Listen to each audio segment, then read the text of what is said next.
What's up, gamers? Welcome back to 180 MTG. My name is Ryan Overturf, and today is the second half of my Avatar The Last Airbender cube review. Last week I went over the set's themes and also new mechanics, so if you're looking for anything dealing with allies, lessons, shrines, any kind of the new bending mechanics, you'll want to go ahead and check out last week's episode.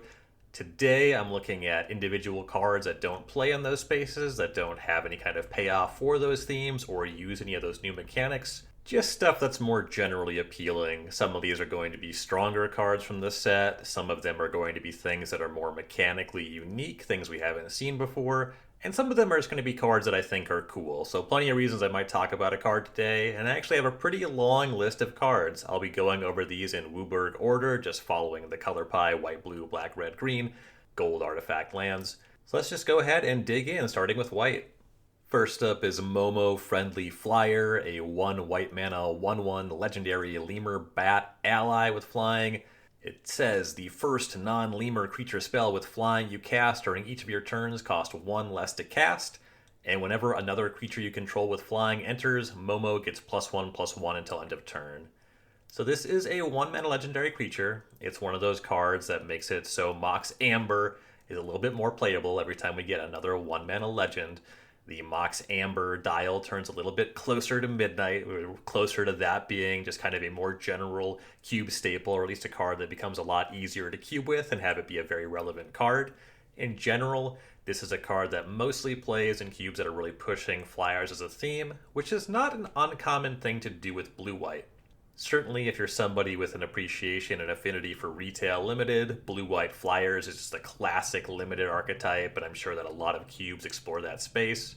And both abilities here play in that space in different ways. That cost reduction ability can be really useful to curve 1 into 3.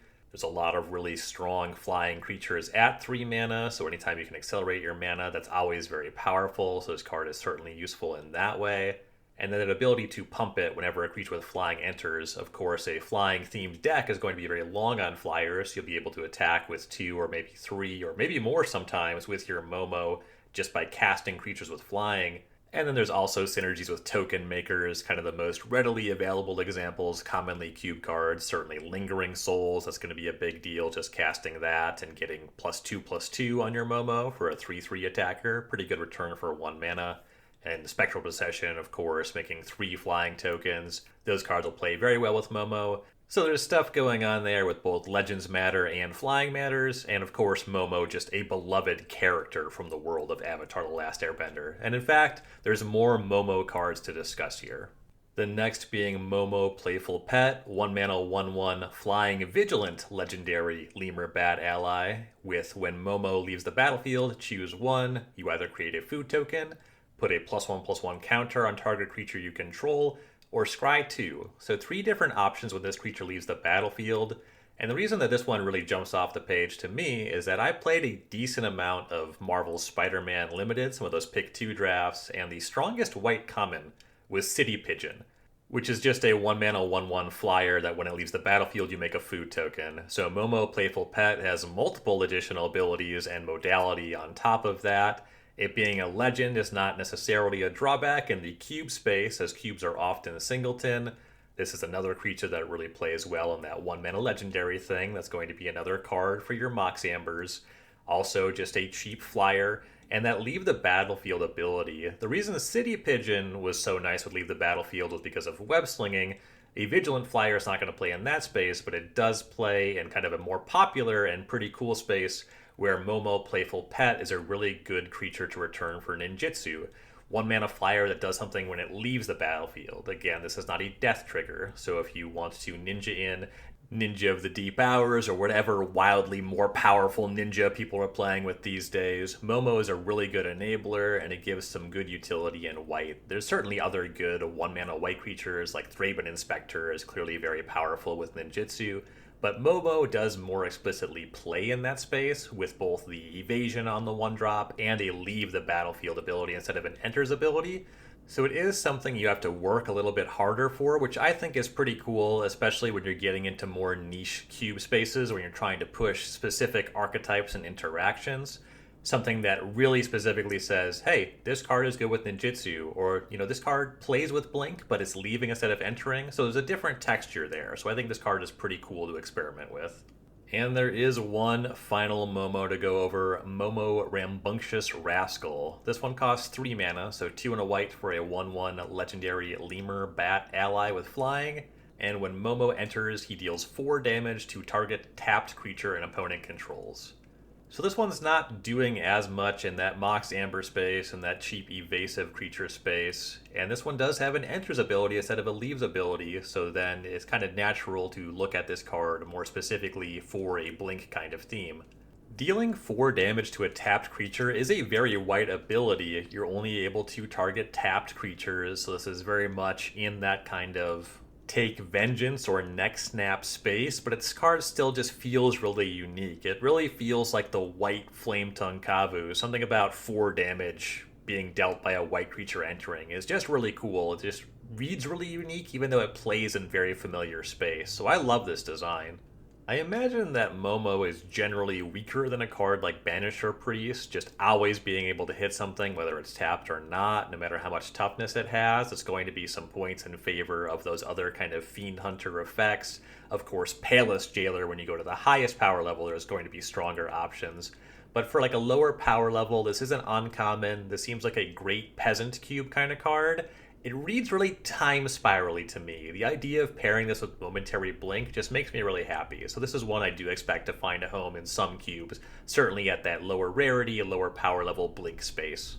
Alright, next up is Sokka's Swordmaster. This is 2 and a white for a 3/3 legendary human warrior ally with vigilance. Sokka says equipment spells you cast cost 1 less to cast for each ally you control. And at the beginning of combat on your turn, attach up to 1 target equipment you control to Sokka. So this is part of a long line of equipment synergies. We see a lot of this stuff in red and white, a lot of Boros gold cards doing things like this. And Sokka's just a card that's going to help you on volume get there with a big equipment matters theme. And most importantly, Sokka's going to help a lot for any Colossus Hammer fans. If you want to play the big, stupid equipment that does too much with an equip cost you'd never possibly be able to activate, Sokka is just a creature that lets you equip that for free and just get going with that. Basically, if you're a Sigarda's Aid fan, if you're into giant, ridiculous equipment, Sokka is going to play really well in that space.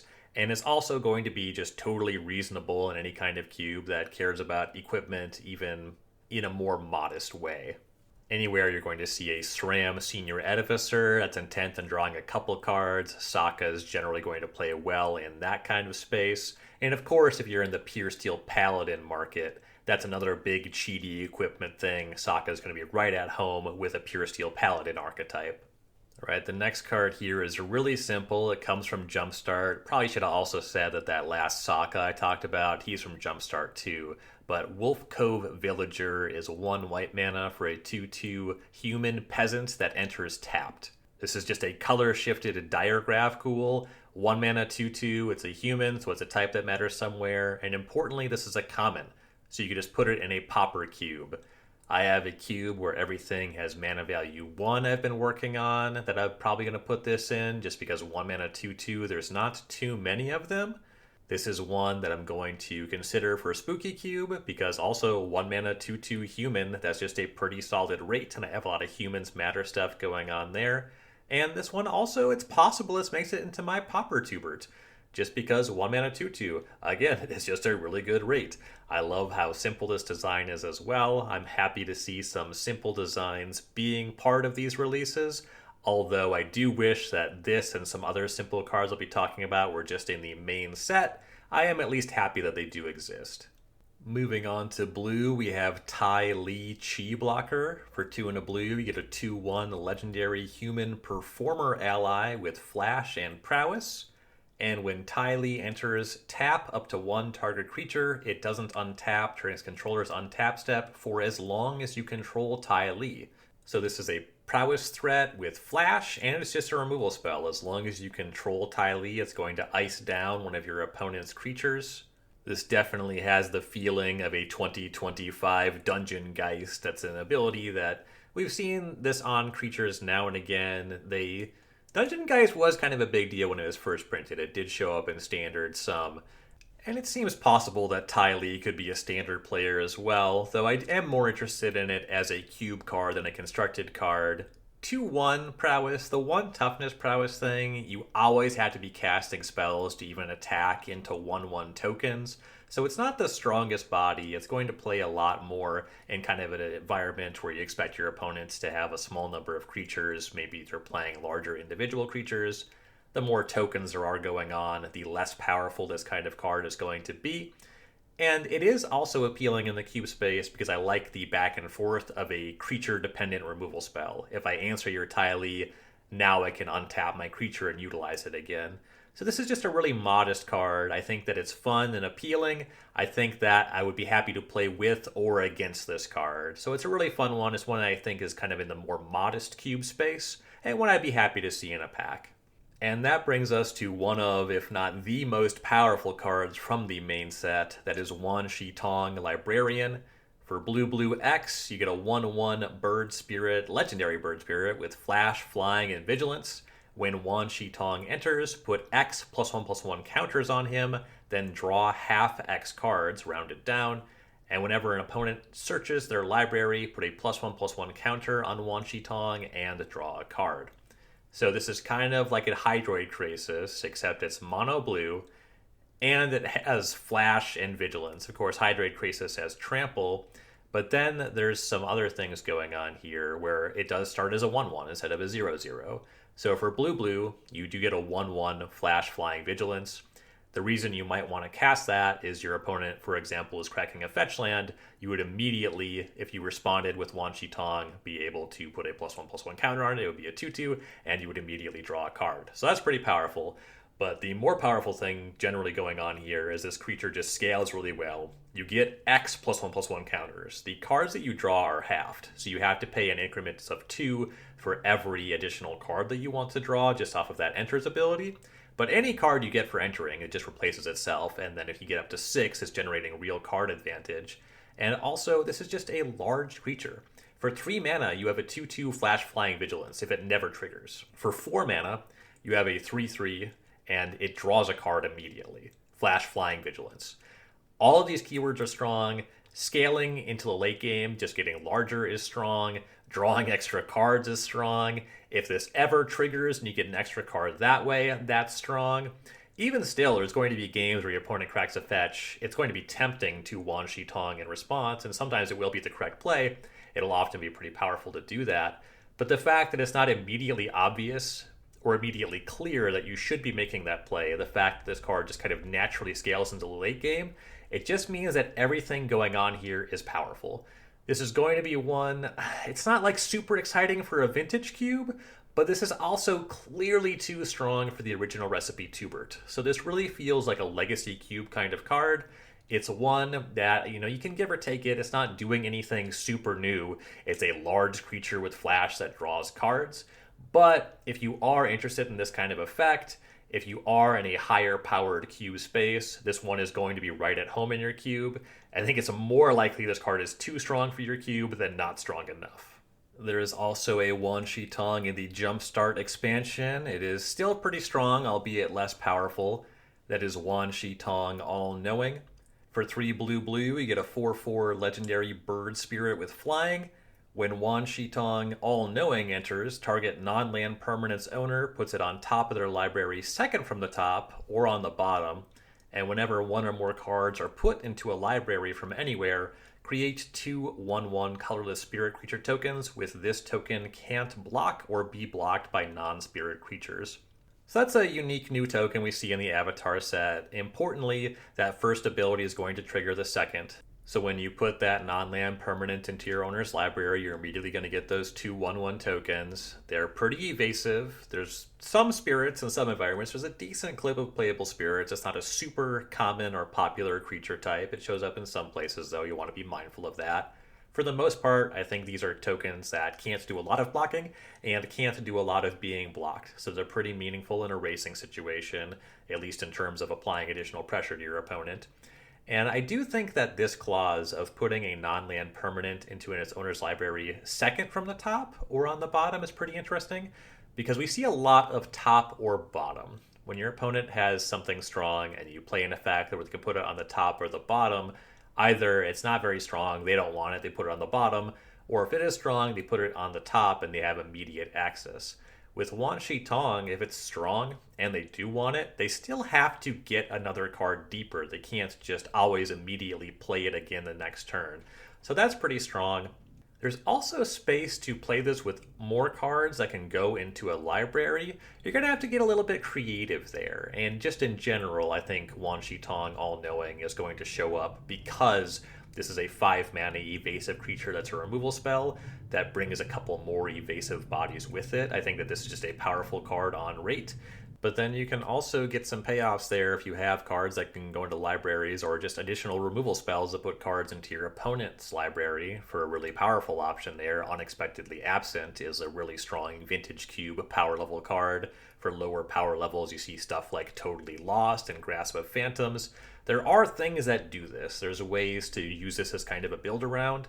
I think for my money, cards that are just this inherently powerful, I don't see a lot of reason to really build around them. But in a high power environment, something like a Legacy Cube, which I do think Wan Shi Tong All-Knowing can hang in, having stuff like Unexpectedly Absent in the spread that can give you additional tokens could be a pretty fun aspect to make the games a little bit more dynamic when this card is involved. The next card I want to talk about is a lot more modest. This is Waterbending Scroll. It's 1 and a blue for an artifact. For 6 mana, you can tap it to draw a card, but that ability costs 1 less to activate for each island you control. So what? There's a lot of ways to draw extra cards a turn, but I do want to say that one-sided Howling Mines, they are really powerful if you can get them going. This card is going to ask for a very specific environment. It's going to probably be a pretty modest power level if you're looking for something that just draws a card every turn. It doesn't really play to the battlefield on its own. And you also need a lot of islands. But this card just reminds me of a favorite play pattern of mine from historical Pauper decks. I used to really love the card Spire Golem, which is a 6-mana 2/4 flyer with affinity for islands. And the sweet spot with that card, sometimes you just had to run it out with 3 islands, just a 3-mana 2/4 flyer. But when you got to that 4th island, and you could play it for 2 and leave up Counterspell, that always felt really powerful. I loved those games. So it used to be a card like mono blue control decks would play it. There was an era where it was playable alongside Delver of Secrets, and it was strong in the Delver Mirror because you could block their 3/2s even if they transformed. But mostly, you're doing something that's meaningful in the game while leaving up mana. So once you control 4 islands, and you are activating Waterbending Scroll and leaving at least 2 mana untapped, this card has the ability to run away with games. That's something that's evocative of something that I have nostalgia for, and it's something that I can conceive of being powerful. I don't have a cube where this is going to go, but I do think that this is one of those cards that if you end up in a space where you're doing kind of a devotion theme, and certainly if you're color restricted, spaces where it's more likely a player is going to have a lot of the same lands type without things being super powerful. Like once you're playing Triomes and Surveillance, Fetch Dual Shock, this is not really a card that usually is going to make sense in those environments. But something that has a more modest reason to have a bunch of islands, even something just like a Peasant Cube, I could see this kind of fitting into just because access to a one-sided Howling Mine is a little bit tougher to come by at that rarity restriction. And certainly if you're in a Peasant environment where you allow some rare lands, so you have more islands in the spread, maybe you have like Surveillance in your Peasant Cube. This is a card that I think is just really cool. I don't have plans currently to cube with it myself. I don't know how many cubes it's going to make it into, but it does trigger this joy in my brain thinking about the play patterns of Spire Golem, and for that reason, I do love the idea of playing with it. And that brings us to black. The first black card on my list is Callous Inspector, 1 mana, 1/1 human soldier with menace. When this creature dies, it deals 1 damage to you, and you create a clue token. So in a lot of ways, this is the black Thraben Inspector. Of course, this card is weaker. 1 mana, 1/1 versus 1/2. I get that this has Menace. I think that Menace is generally weaker than that second point of Toughness. And also, making a clue when it dies instead of when it enters has less inherent synergy, certainly less repeatable synergy. You can't really do a blink kind of thing with Callous Inspector, and you do take a damage for the trouble. But I think that part of what that's communicating is that sacrifice is just such a strong thing to be doing in Magic as a theme. This card is very welcome in any cube that does have a sacrifice theme. If you have ways to modify power and toughness, the menace can matter, forcing your opponent to double block and getting in chip shots. It's certainly a part of sacrifice decks. Anywhere where you have Blood Artist or any kind of those drain effects, anytime you can get in just a little bit of damage, that's kind of what these decks are really doing, is just getting a lot of instances of a small amount of damage, death by 1,000 stings as it were. Callous Inspector just seems tailor-made for any cube that does have sacrifice as a seeded archetype, and while it may read a little bit weaker than Thraben Inspector, I do think that this card is just such a staple, such a welcome card in the kind of decks that play it, that I expect this card to be cubed with pretty heavily. It's one of the few cards from this set that I personally need multiple copies of for my cubes. Next up is Day of Black Sun. It's a sorcery for black X. It says each creature with mana value X or less loses all abilities until end of turn and destroy those creatures. So this is a board wipe. It's a little bit expensive, similar in space to Black Sun Zenith, where you have to pay black back and X and you destroy a range of creatures instead of all creatures. Notably, for 2 mana, this just destroys all tokens. It also makes them lose all abilities, so if they were indestructible, I don't think that there's a lot of situations where Day of Black Sun is going to destroy a Merit Lage, but if you put Day of Black Sun on the stack, if there's a Merit Lage in play, it should destroy it. So that's worth pointing out, I guess. I don't think there's going to be a lot of cubes where you would have both of those things happening, but it is a thing. And then as you pay more, you can start to destroy creatures of higher mana values. For the most part, I do think that destroying tokens is what this card is trying to do. It's what this card does best. Merit Lage example aside, I think that environments where you have a lot of go wide decks and you're amenable to sweepers, you want some ways to stop players from getting totally out of control, this is going to be useful. And if you have sweepers and you have a lot of tokens and you're playing in a sacrifice space, just something that can cheaply destroy all your tokens and trigger like your Blood Artist effects, that's pretty useful. It makes all creatures with mana value X or less lose their abilities, but if you just play this for 0 or 1 and you have 2+ mana stuff that gives you death triggers, this can play in a sacrifice deck. So there's multiple things going on here, like a sweeper that doesn't kill your sacrifice payoffs, that can kill all of your fodder, is kind of appealing. So this is one that I think actually has some pretty interesting play in the cube space. It's not one that I am picking up for any of my cubes, but there's stuff to think about here. There are interesting synergies and things to explore, and also just abstractly, I think this plays reasonably as a sweeper in any kind of cube where there's a go wide strategy where you're trying to have sweepers as one of the ways to counterbalance that. That brings us to the Fire Nation Drill. This is a vehicle for 2 black. It's legendary. It's a 6/3 with trample. When the Fire Nation Drill enters, you may tap it. When you do, destroy a target creature with power 4 or less. It has crew 2, and also for 1 mana, permanents your opponent's control lose hexproof and indestructible until end of turn. That's an ability we see now and again. There's a number of cards that can make stuff lose indestructible or hexproof. It's kind of an aggravating ability to read. Like, either you believe in having hexproof and indestructible or you don't. Like, it's kind of cool to have counterplay, but when it's so explicitly called out, it just reads kind of stupid. For the most part, this is a vehicle that is a Necrotal, and it's just gigantic, and it has trample. This is a solid, kind of enters the battlefield, removes something ability that makes combat matter, like crew 2, so you tap something down so you can't attack with it, or you get use out of creatures you play later in the game that don't have haste. 6/3 is something you have to do something about. This will destroy a small creature. It's not just outright a Ravenous Chupacabra. It doesn't just destroy anything, so only being able to destroy smaller creatures. A little bit flavorful as the drill. Its intention is to destroy walls, but also I think it helps the way that the card plays. This is one that it certainly jumps out of the file. It looks like one that'll be appealing for other players. It doesn't really fit any of my environments. This is the kind of thing I could put in the original recipe Tubert, but I really don't want to. I'm happier with cards like Ravenous Chupacabra. There's a little bit more simple.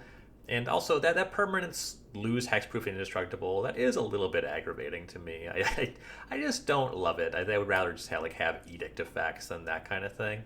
But this is a powerful and appealing card, and one that's certainly worth taking a look at for modest to reasonably high power cubes. Not like a vintage cube caliber card, but it is an artifact that destroys things, so maybe it's not totally out of the question at 540. So worth knowing about this card at least. Next up is Judy, one of many, 1 and a black for a 2/2 human advisor. You can pay 1 black mana and tap Judy to surveil 1, and then you create a token that's a copy of this creature and sacrifice an artifact or creature, activate only as a sorcery. So the important thing here is that this creature is not legendary. So as long as you have artifacts and creatures to sacrifice, you can just keep making more of these and surveilling 1 more times every turn and turning your material into more 2/2s that can surveil 1 more, filling up your graveyard all the while. Sacrifice decks tend to be pretty good at this. This card, of course, plays very well with Callous Inspector. The fact that you can only do this at sorcery speed is pretty limiting. It's a sacrifice outlet that can't be used to kind of fight an attrition war or gain value against removal spells. But if you are making things like food and just other like treasures, artifacts you can't necessarily convert into anything otherwise, you can keep turning those into 2/2s. You can keep surveilling to find your Bloodghast, your grave crawlers, whatever stuff that plays out of the graveyard. This is one that I think is not going to play great if you're at a higher power cube. Certainly if you have a bunch of sweepers, this is kind of slow, kind of fiddly in terms of the advantages that it can generate in those sacrifice decks. But in a more modest power level, I think this is a card that can do a lot of pretty cool stuff in those sacrifice themes in a graveyard space. This is one that I'm definitely planning to try and pretty excited to see in action in my Spooky Cube. The art and ability here is just really creepy and perfect for that environment. And that brings us to Ko the Face Stealer, 4 black for a 6/6 legendary shapeshifter spirit. When Ko enters, exile up to 1 other target creature. Whenever another non-token creature dies, you may exile it. Pay 1 life, choose a creature card exiled with Ko. Ko has all activated and triggered abilities of the last chosen card. So Ko just immediately enters, 6 mana, 6/6, Ravenous Chupacabra type of thing. You exile a creature, and then importantly, if you exile something really powerful, if you're casting this late in the game, this is a 6-drop. You can exile some creature that has some powerful activated ability, and you just get to steal those activated abilities. This is one that doesn't really play in a lot of my cubes, so I play a lot in the 180 card space, of course. I only have space for 1 6-drop in the original recipe 2-bird, and that's kind of as high as most of my mana curves go. So Ko doesn't really appeal to me, but this is a reasonably powerful effect. If you're in a cube where there are a lot of activated abilities, the ability to steal 1 is meaningful. Being able to exile creatures when they die is going to turn off some synergies for your opponent, stopping them from able to take advantage of stuff like Bloodghast that can come out of the graveyard later. Anything with escape is pretty useful. And it does steal triggered abilities too. Like, there's all kinds of stuff that you could take advantage of in a cube. In general, I think if you look up and down your list, you'll see how many activated or triggered abilities are a big part of your environment, how much room you have for a 6-drop that can play in the game in that kind of way. This is one that certainly is going to show up in some cubes, and is one that I think that, knowing your own cube, you're going to know whether you want this card or not. Next up is Lion Vulture, one of the many animal hybrids in the Avatar set. This one from the Jumpstart expansion. For 3 and a black, you get a 2/2 cat bird with flying. And at the beginning of your end step, if an opponent lost life this turn, put a +1/+1 counter on this creature and draw a card. This is one that just really naturally finds itself at the top of a curve for any sacrifice deck. Been talking about Callous Inspector a lot in this space. Definitely going to be a heavily cubed card. The menace on that one means it's likely to connect for a point of damage. Also, when you pair any sheep creature with a Blood Artist, it's pretty easy to make an attack and cause your opponent's life total to go down by at least 1. So when these sacrifice decks are doing their thing, it becomes kind of trivial to trigger Lion Vulture. Also, being a flyer means it's pretty easy to just cast this, and even if you aren't set up in the early game, if this sticks and you can make some attacks, it will just trigger itself, keep growing, draw an extra card every turn. So it's just kind of independently a reasonable card to just cast. It's not the strongest rate I've ever seen, but it generates value turn over turn and inherently synergizes in the sacrifice space, which is one of the most common, popular, appealing, and even powerful things for black to do in cube. As such, this is a pretty important one to call out. I haven't slotted this for any of my cubes at this time, but it is one that I do think is quite appealing in this space. And that brings us to my Scornful Striker, 1 and a black for a 2/2 legendary human noble ally with first strike. And whenever a player casts a non-creature spell, they lose 2 life. So this is kind of the Black Thalia. If you cast this creature, your opponent's going to have a hell of a time trying to win with spell-based combo. This is also a card that's pretty reasonable to just play against a control deck. Suddenly, your opponent casting any cantrip, any removal spell is going to cost them some life because Mai continues to cause that life drain, and also just is a 2-drop that attacks for 2 every turn. It's going to be sort of a lightning rod. Often will be a creature your opponent is highly incentivized to target first, or as a very high priority depending what else is going on in the game. One that loses a little bit of luster when you get into sweepers, like a Wrath of God is going to clean this up and all your other creatures. But I also think that the space that this card is most welcome in, this is a strong card to put in a sacrifice deck, which I think is maybe not immediately obvious, but there's a couple things going on there. That lightning rod aspect means that if you have this and a powerful sacrifice payoff, your opponent has to think twice, and you get them for a little extra life in that equation if your opponent is trying to play a 1-for-1 attrition game through that. Also, importantly, sacrifice decks tend to be long on creatures and not include a ton of non-creature spells. Even when they do, they tend to be things that make tokens and then a small amount of interaction. So in a sacrifice deck, your Mai is not that likely to deal too much damage to you. Black aggressive decks outside of the sacrifice space, they don't have the most support, certainly at the highest power levels, so this being a strong card against spell-based combo, it's not always the most meaningful, but this is a creature that I'm pretty happy to have in my sacrifice deck. This is one that I might put into the Spooky Cube human module. I haven't really made up my mind then. I'm kind of convincing myself right now the fact that I'm pretty happy to have this in a more aggressive deck. I want to look at what a black-based or a heavily black aggressive deck looks like that in that environment. But this does seem like a conceptually strong fit, certainly for a sacrifice deck, certainly if your black deck can be pretty aggressive. This is one that I think it's a little bit specific. It's tough to find a home for, but there are homes available for it. And it does something that's just kind of unique as far as black cards go, which is always worth talking about. So it opens up that black aggressive space, and I do think this is meaningful for sacrifice decks, even if it's not immediately obvious that that's where this would fit. Next up is Obsessive Pursuit, 1 and a black for an enchantment. When this enchantment enters, and at the beginning of your upkeep, you lose 1 life and create a clue token. Also, whenever you attack, put X +1/+1 counters on target attacking creature, where X is the number of permanents you sacrifice this turn. If X is 3 or greater, that creature gains lifelink until end of turn. So this card is playing pretty loudly in the sacrifice space, and if you sacrifice 3 or more of anything, it's just permanents. So fetch lands are going to play here, those clues are going to play, any creatures you're sacrificing to your carrion feeder or whatever sacrifice outlet you have.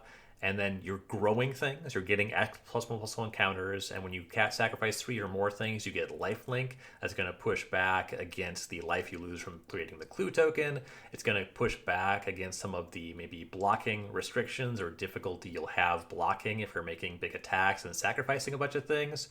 Also, stuff like Carrion Feeder just can't block, so sometimes sacrifice decks don't always have the best blocks, so they do go wide and can block some, but you're padding your life total with this, and that is powerful. This is going to play well with stuff like Judy, and we do see more and more stuff in the sacrifice space that can sacrifice artifacts for value. Umbral Caller Zealot from Edge of Eternity is being a pretty big standout there. 2 mana 3/2 that can sacrifice a creature or artifact to surveil 1. This strikes me as a Legacy Cube power level sacrifice payoff. I don't think it's quite getting there in Vintage Cube, but at larger sizes, at 540 cards, the more they're about creatures, the more you have sacrifice as a theme. I could see that lifelink starting to play there. And this is just turn over turn value, making a clue every turn, giving you sacrifice fodder, having the ability to give you lifelink on some giant creature, making creatures larger, and also just getting +1/+1 counters for anything you sacrifice. You don't have to sacrifice 3 things to grow things, so you should be getting some turnly value to make your creatures larger. Just you're getting a lot for 2 mana with this card. For that reason, I think it's a little bit too strong for Spooky Cube. I think that you could play a lot of games where you could clearly point to Obsessive Pursuit and say, yeah, this game was defined by that card. It makes something that can be converted into drawing a card every turn that also gives you a buyout for different things, different kinds of value you can get both from the token that it itself makes and from anything else you have going on in terms of sacrifice synergies. This card seems like a lot. This is a little bit strong for my taste, but it's one that you're going to want to have on your radar if you were playing with sacrifice in a high power level environment. Next up is Phoenix Fleet Airship. This is one of the cooler cards from the set. 4 mana vehicle, 2 black for a 4/4 with crew 1. It has flying.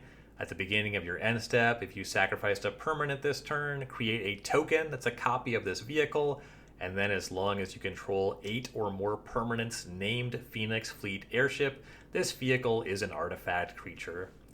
I don't really have a concept for how powerful this card is. I think in retail limited, a 4 mana 4/4 flying vehicle, just anything with flying is going to be a big deal. The fact that you can sacrifice anything, be it a treasure, a fetch land, food, clue, whatever, and you make copies of this, it's just really cool the way that you get more of these by doing things that aren't that hard to do. And then if you have 8 of them in their creatures, it's hard to imagine not winning a game by that point, certainly at that point. So I don't know how fun this card actually is in practice. It's one of those cards that I think is really fun to read. It's really fun to just kind of think about conceptually. It's one that's not really going to fit any of my environments, but I do think just reading it just kind of puts a big smile on my face, and for that reason, I do expect this to be one that other people are excited about for those cubes. I like this if you have an artifact and a sacrifice theme, and it's just kind of dramatic. I don't know. It's a fun card. Moving on to red, the first red card I want to talk about, it's another one of those really simple cards that's in the Jumpstart expansion. It's Worship Scout. 1 red mana for a 2/1 human scout. That's it. It is a common, so it's legal in Pauper. 1 mana 2/1, it's not that big of a deal in Pauper. It's pretty easy to block. You're not really going to see much in the way of human typal synergies at common, so it actually just kind of sucks in Pauper. Pauper will often be a little bit more about generating some kind of card advantage or just controlling creatures with a decent amount of toughness. Larger creatures can be very significant in a commons-only environment. For the most part, I think this card, if it's going to show up anywhere, it's going to be in cubes where designers really explicitly try to present something simple. Just a 1 mana 2/1 with no text is going to show up if you really like having vanilla creatures, maybe something where you're trying to either introduce new players or capture lapsed players and you don't want a bunch of noise. I really think that this card is really cool for world building. If you're going to do an avatar set cube, like they do all of the major characters. Like I started this episode talking about 3 different Momos, and they want to make sure they give you all the beloved characters. But I think that Worship Scout, this is one of the first cards that was actually previewed for this set, and it really loudly communicates what's happening in the world. It's just this doofus, pretty strong. You get a feel that the Fire Nation is full of these like sycophantic army recruits, these grunt types. The flavor text for the glory of the Fire Nation, like you can tell that this person is very devoted to their cause. It tells you a lot more about the world than knowing what the 4th Aang's backside has for flavorful abilities. I really like just flavor text. I really like simple cards. I like having some of this in Magic. And for that reason, I want to take the opportunity to celebrate this card to the extent that I'm also lamenting that it's not in the main set, that we don't really see much of this in main sets anymore. Bring back vanilla creatures. That brings us to the other red card that I like from the main set. Not a ton going on for red, but I like this one a lot. It is Zhao the Moonslayer. For 1 and a red, you get a 2/2 legendary human soldier with menace. Non-basic lands enter tapped. For 7 mana, put a conquest counter on Zhao, and as long as Zhao has a Conqueror counter on him, non-basic lands are mountains. So this is a tremendously flavorful card. Zhao is just a menace. He is this bootlicker that's trying to acquire more power in the Fire Nation, just like a slimy category of person that we all know somebody like this and we wish they didn't exist, but they're out there. Just a really easy character to root against. His plot in the show is he wants to destroy the moon spirit and destroy the moon so that the waterbenders lose their power. See, the firebenders get their power from the sun, and the waterbenders get their power from the moon, and the Fire Nation is led by an evil dictator that wants to rule over everybody, and they will go to any length to do it, even destroying the moon and knocking off the balance of the world. So this card is just kind of dripping with flavor. They nail this character to a T while also being evocative of Blood Moon, just a classic Magic card. I do like that this card is kind of modest non-basic land hate. Just the 2-mana 2/2 makes it so non-basics enter tapped. And yeah, for 7 mana you get to turn Zhao into a Blood Moon effect, but how much game have we played before you get to 7 mana? Like, if your opponent wanted to use their non-basics for anything other than red mana, they had plenty of time to do it. This is also just a 2/2. Everything will kill Zhao in response. It's more tenuous than powerful to activate that 7 mana ability. It's mostly flavor text, and it's actually just dripping with flavor. Again, really cool story, really nail this character and his story to a T. And this is just kind of modest non-basic land hate. It's the kind of thing that I think you could put in your cube if you have like Shocklands and ABU duels, but you don't really love it when players play 3, 4, 5 color decks. Zhao is going to be a card that's going to naturally just curve decently into red aggressive decks. Maybe people are a little bit tired of Boros, but to that end, Zhao is pretty modest and also pushes it back against something that I personally find kind of revolting: 4-color bad stuff and 5-color good stuff. So this card is more cool than anything. I don't personally have plans to cube with it at this point in the time, but I think that this card is so cool that I might go out of my way to do so. Moving on to green, I don't have a ton to talk about in green either, but I of course want to talk about the unlucky Cabbage Merchant.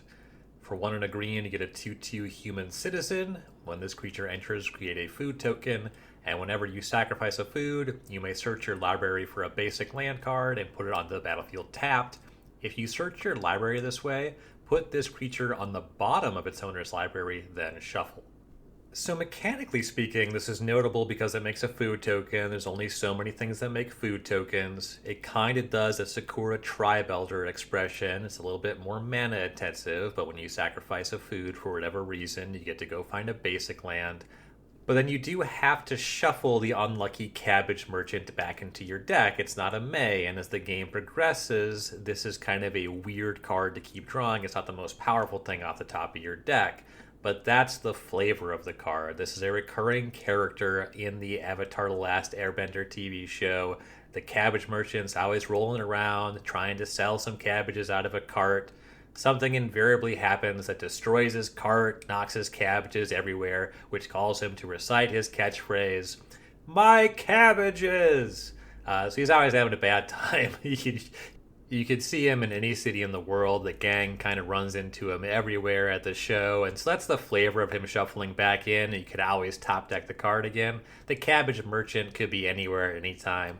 Not a great card, a fine card, a one if you're interested in food, or just like a 2/2 that can be kind of an inefficient, weird rampant growth. It's a fine card. Mostly the flavor is nice. This is one I would definitely want to see in any Avatar set cube, just because it's just such a fundamental trope to the show. And then for a more powerful food-based Cabbage Merchant option, you can check out the Jumpstart set for just the Cabbage Merchant. 2 and a green for a 2/2 legendary human citizen. Whenever an opponent casts a non-creature spell, create a food token. Whenever a creature deals combat damage to you, sacrifice a food token. And tap to untapped foods you control, add 1 mana of any color. So a lot going on with this card. Your opponent has the control over when you make foods with the Cabbage Merchant. It's whenever they cast a non-creature spell, so you don't really have agency there. If you're behind on the battlefield, creatures dealing damage to you, this is going to every creature that hits you is going to cause you to sacrifice a food token. So you do have to be able to manage the battlefield if you're going to be doing anything with the Cabbage Merchant. But that last ability, tap to untap foods you control, add 1 mana of any color, that is powerful. If you can control the battlefield, if you're playing in the food space, there's a really nice payoff here. It's just a little bit weird. I personally tend to shy away from a lot of cards where you only get something if your opponent plays ball, but this is one that's worth considering if you are trying to go heavy on foods. There's some powerful stuff you can do with this card, albeit a little bit more chaotic, a little bit less focused than a lot of other things you could be doing in the space. I only have one gold card on my list for this set, that is Last Airbender Scavengers. For black-white, you get a 1/1 human rogue. Whenever you sacrifice another permanent, put a +1/+1 counter on this creature. Whenever this creature dies, you may exile it. When you do, return target creature with mana value less than or equal to this creature's power from your graveyard to the battlefield. So it grows every time you sacrifice anything: fetch lands, treasures, clues, food, etc. Of course, creatures is going to be playing in a sacrifice deck, and that's really where I want to highlight this card. It's a human, so I like that. Rogue, that matters somewhere.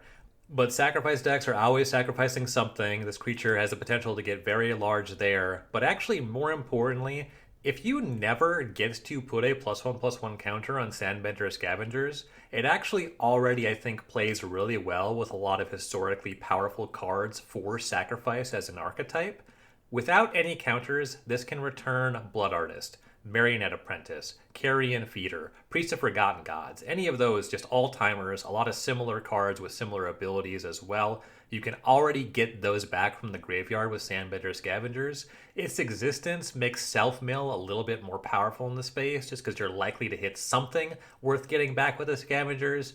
And if you are just getting busy, if the Scavengers is sticking around and growing larger, you get a really good attacker. So kind of everything this card does plays really well with a dedicated sacrifice archetype.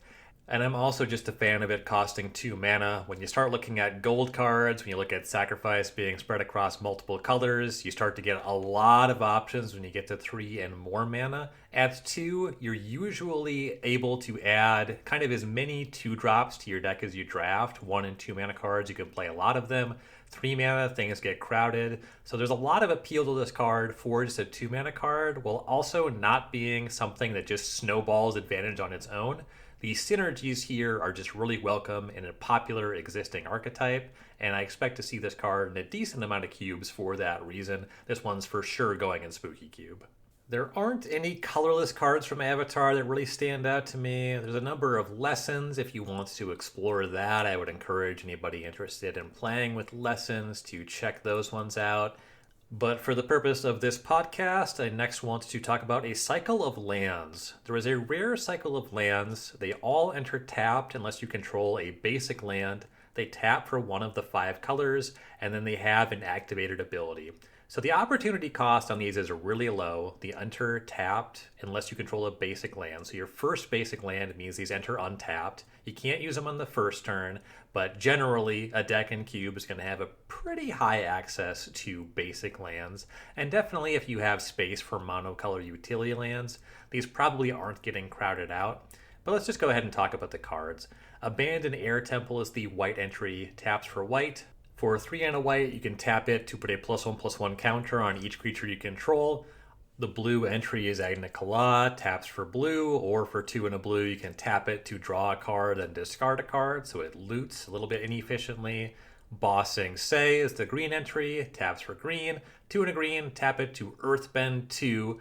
Quick refresher on Earthbending, it makes target land you control a 0/0 creature with haste, and you put +1/+1 counters equal to that earthbending threshold on that land. So in this instance, it's going to be 2. So 2 +1/+1 counters. And then when that land dies or is exiled, you return it to the battlefield tapped. The red entry is Fire Nation Palace, taps for red, or for 1 and a red, you can tap it. Target creature you control gains Firebending 4 until end of turn. Firebending means when that creature attacks, you add that much red mana to your mana pool, so you get 4, and that red mana is removed at the end of combat. And then there's Realm of Ko, the final entry, the black entry, so it taps for black. And for 3 and a black, you can tap it to create a 1/1 colorless spirit creature token. With this token can't block or be blocked by non-spirit creatures. That kind of difficult to block, doesn't do a good job blocking spirit token. A number of these lands are quite powerful. The Abandoned Air Temple, just kind of this anthem waiting on your land so you can grow your team. Any kind of go wide deck where you're not sure if you want to commit to your battlefield or to play a little bit more conservatively. This gives you the option to just pump your team without further committing to the battlefield. I think that Boss Sing Se is actually quite powerful. It just gets to start turning your lands into creatures, and Earthbending is a pretty safe mechanic to explore. You're only going to use this if those lands are a little bit expendable, if you're comfortable using them to attack and you won't miss the mana. You can split this to make all your lands into 2/2s or a bunch of your lands into 2/2s, or you can just grow one land to be gigantic. Boss Sing Se is the only one of these you can only use as a sorcery. That does limit its power a little bit, but the ability is quite useful. I think the blue and red entry is not a lot going on there. That's very exciting. Realm of Ko is not the most efficient thing, but making a steady stream of 1/1 creatures that are difficult to block, just a land that makes creatures, this is useful in a sacrifice deck. And the opportunity cost of all of these in deck building is so low. Honestly, the Fire Nation Palace is the only one that I would say is kind of weak. It's really only useful for ramping out some kind of instant that costs a lot of mana. It's +1 mana to cast some giant instant. That only is going to come up so often. But generally, I think it's harder to get these cards into a cube list than to get them into a cube deck. These will very commonly enter untapped. They do just freely make you a mana of one color, and these abilities are, with the exception of the Fire Nation Palace, all pretty generally useful, and some of them, in fact, very powerful.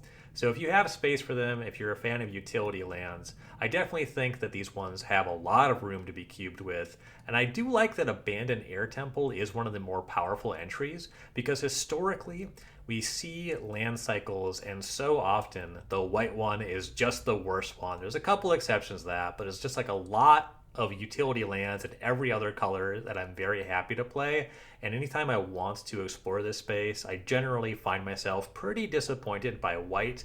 But the Abandoned Air Temple, this one is a standout here, and one that anywhere you have kind of a token theme at a higher power level, I would say. This isn't like a vintage cube card, but it's pretty easy to overpower stuff at a more modest power level, being able to grow your team every turn. I like Abandoned Air Temple for a go wide deck that has to combat sweepers in its environment, and I think it is quite powerful in that role.